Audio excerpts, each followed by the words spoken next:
Hello everyone, আমি লোপা, মানে তোমাদের লোপা ভাই। আর আজ আমি নিয়ে চলে এসেছি তোমাদের সামনে একটা খাবারের রিভিউ দিতে। হ্যাঁ, এটা হচ্ছে ঠাকুরনগরের বেস্ট তড়কা। যারা ঠাকুরনগরে থাকো তারা কম বেশি এই তড়কাটা আমি মনে করি খেয়েছো। আর যারা ঠাকুরনগরে না থাকো তাদেরকে আমি বলবো একবার এসে এই তড়কাটা একটুখানি খেয়ে যেতে। এখানে রুমালি রুটি, এমনি নর্মাল আটার রুটি সবই পাওয়া যায়। তো তোমরা এই তড়কার সঙ্গে যেটা বেস্ট মনে করবে সেটা দিয়েই একদিন খেয়ে যেও। এই হোটেলে ভেতরে বসে খাওয়ারও ব্যবস্থা আছে। হোটেলের নাম হচ্ছে লহমা হোটেল এবং রেস্টুরেন্ট, যেটা ঠাকুরনগরের সব থেকে বেস্ট তড়কা পাওয়া যায় এখানে। এছাড়াও এখানে কিন্তু দুপুরে তোমরা ভাত পেয়ে যাবে। ভাতের সঙ্গে বিভিন্ন তরকারি, মাছ, মাংস সবই অ্যাভেলেবেল থাকে, বিরিয়ানিও থাকে। আর এছাড়া তোমরা পাবে হচ্ছে তড়কা, যেটার জন্য এই হোটেল এবং রেস্টুরেন্টটা বিখ্যাত। এই দাদার এই রেস্টুরেন্ট কাম হোটেলটা ছিল আগে ঠাকুরনগর 1 নম্বর প্ল্যাটফর্মের কালী মন্দিরের একদম সামনাসামনি, কিন্তু বেশ কয়েক মাস হলো নতুন একটা জায়গা নিয়েছে। সেটা হচ্ছে ঠাকুরনগরে এক্সিস ব্যাংকের যে এটিএম তার একেবারেই পাশে।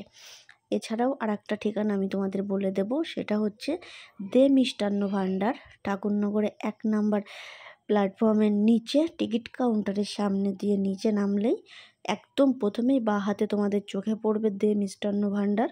ঠিক তার অপোজিট সাইডে এই লহমা হোটেল এবং রেস্টুরেন্ট, যেটা সকাল থেকে রাত পর্যন্তই খোলা থাকে। দুপুরবেলায় তোমরা ভাত, তরকারি, মাছ, মাংস সবই পেয়ে যাবে। আর বিকাল থেকে পেয়ে যাবে তোমরা বিরিয়ানি এবং তড়কার সঙ্গে থাকবে রুমালি রুটি, নর্মাল রুটি। তো তোমাদের যেটা পছন্দ তোমরা এখান থেকে খেতে পারো। আমি একবার বলবো, যারা এখনও পর্যন্ত এই তড়কা খাওনি তারা একবার এসে খেয়ে যাও এবং আমাকে একটু রিভিউটা দিয়ে যেও। আশা করব তোমাদের সবার পছন্দ হবে।